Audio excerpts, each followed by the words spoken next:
Good evening, students. This is Praveen. Welcome back to our YouTube channel एओ मस्त।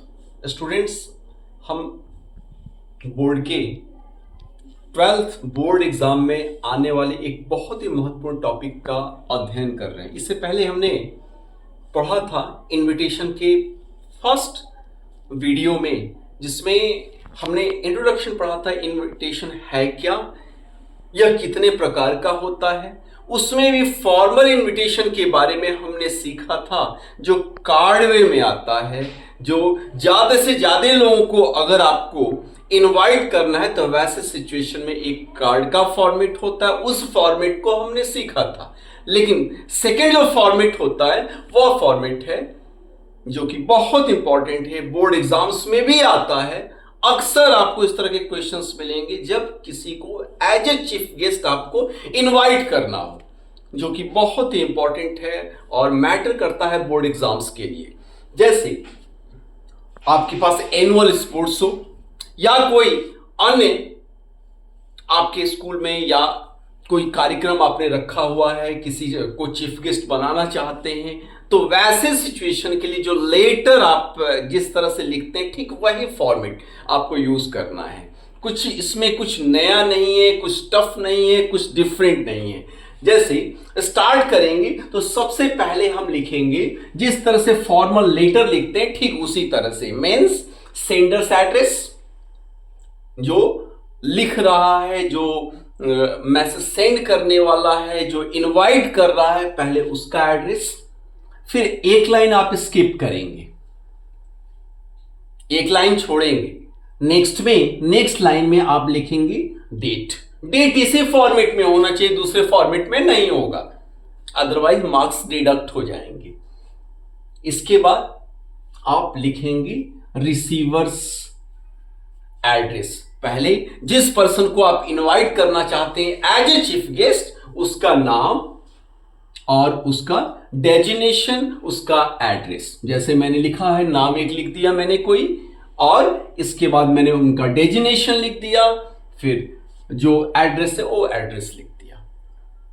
Next में subject लिखेंगे कि purpose क्या है, किस पर्पस के लिए आप इनवाइट कर रहे हैं। तो जैसे मैंने लिखा है, invitation as a chief guest for annual sports.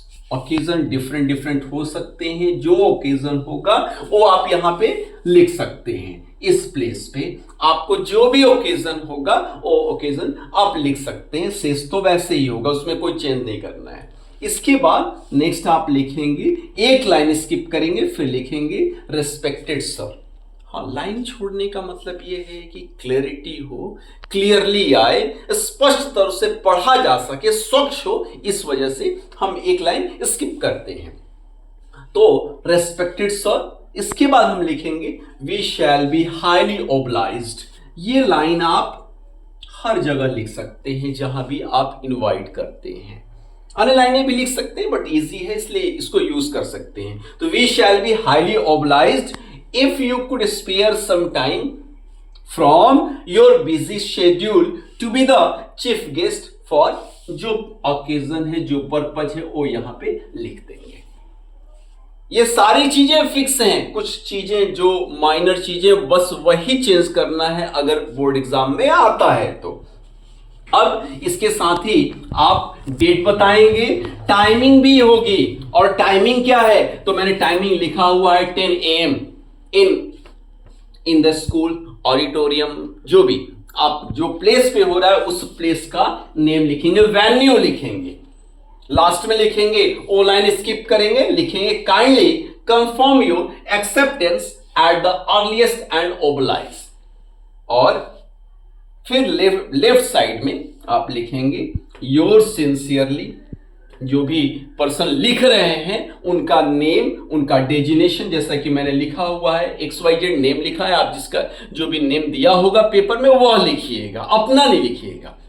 हाँ, जो डेजिग्नेशन होगा डेजिग्नेशन लिखेंगे। हाँ, लास्ट में इस जो भी आपने लिखा है इसको पूरे बॉक्स में कवर कर देंगे। ये पूरा हमारा बॉक्स में कवर होगा। ध्यान रखना होगा कि बॉक्स में कवर करना आवश्यक है। इसके लिए 4 मार्क्स अलॉट हैं।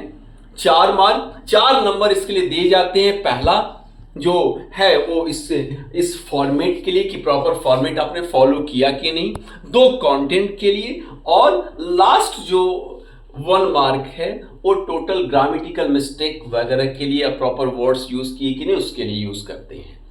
उम्मीद करता हूं कि इससे रिलेटेड इंफॉर्मेशन और ये डिटेल आपको पसंद आई होगी। अगर पसंद आई तो प्लीज ज्यादा से ज्यादा संख्या में लाइक, शेयर और हमारे यूट्यूब चैनल एवमस्त को सब्सक्राइब करें।